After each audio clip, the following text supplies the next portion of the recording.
Hi everyone, my name is Junon. I have a health science background, and I'm the author of the book Truth and Empathy: How to Find Your Soulmate. And I'll put a link to the book below. This video is about other characteristics of soulmates. But before we dive into this topic, I would like to underline something about my book. It is written from a health science point of view, so we'll be looking at the anatomy, physiology, brain dominance, and so forth of the 16 MBTI personality types. And based on this information, you can identify your own type, and since I advocate that like attract like, you can determine the best romantic partner for you. So let's go back to the topic at hand. What are other characters of soulmates?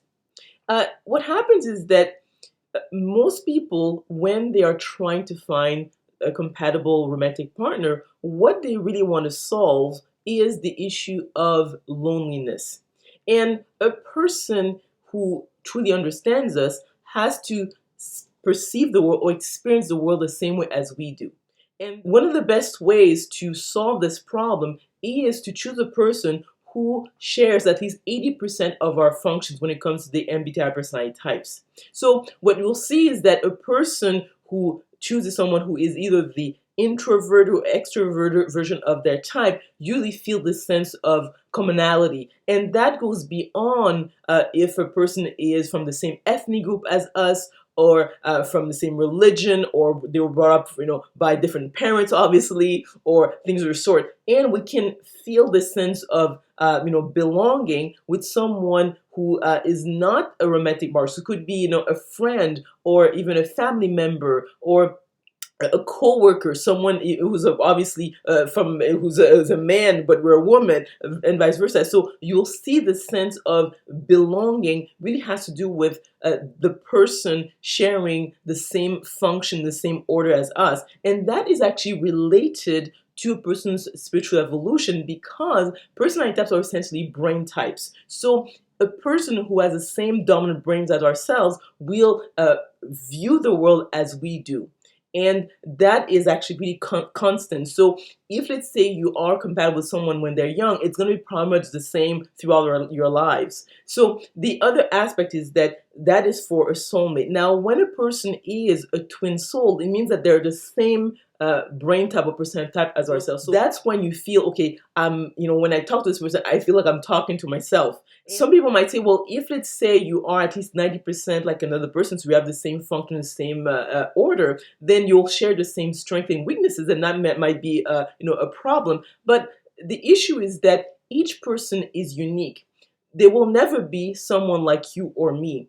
Throughout the whole history of the universe, each person is an entity that cannot be replicated. So really, people are not looking for people who are different. They're looking for people who are very much like themselves. They want to feel heard. They want to feel seen. They want to feel understood. And that is probably one of the most powerful characteristics of a partner when it comes to, especially when it comes to a romantic partner, because we're going to be sharing so many aspects of our lives, whether it is your career, finances, children, the household chores, have to deal with in-laws, and there are so many problems you're going to be facing, and you want someone who can understand your point of view. Another aspect that is rarely talked about is that there's a real health consequences of choosing a particular partner versus another, because MBTI personality types are essentially brain types, and brain types has to do with a person's dominant brain waves. So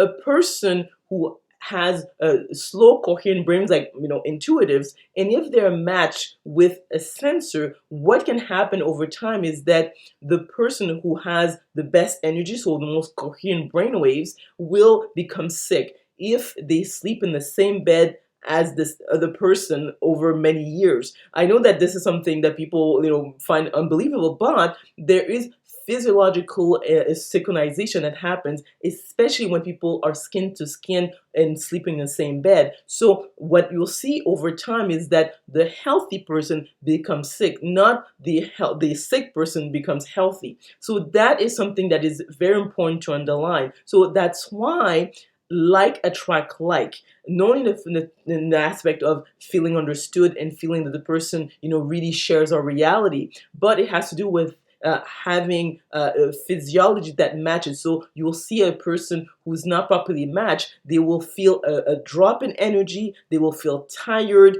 and they will not know why. And the reason being is that they synchronize their physiology with another person in the same bed. This physiological synchronization is more powerful when we go to bed at night. So during the nighttime, this is when this synchronization really happens. So, in other words, when it comes to MBTI personality types, we need to take this seriously because there are real consequences. And people who are not happy in terms of their personal relationships, it has a ripple effect in other areas of their lives, whether their relationship with their family, with their coworkers, with the world in general. So that's why I really advocate that like attract like. If a person is the introverted or extroverted of your type, for example, if a person is an INTP, they could be matched with an ENTP. So because of the fact that they share at least 80% of the function in the same order, it means that they will feel the sense of commonality. Or if they are matched with another INTP, they will feel a sense of being a twin, so they really feel the sense of belonging.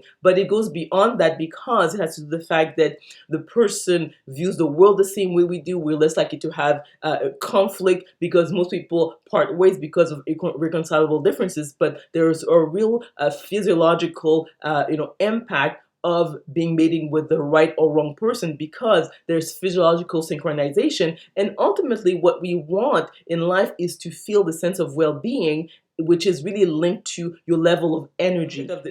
So let me know what you think about the content of this video by commenting below. If you like this video, if you learned something, please click on the like button. Also remember to click on the notification bell to be notified of other videos I'm going to be making. Subscribe to my channel and we will talk soon.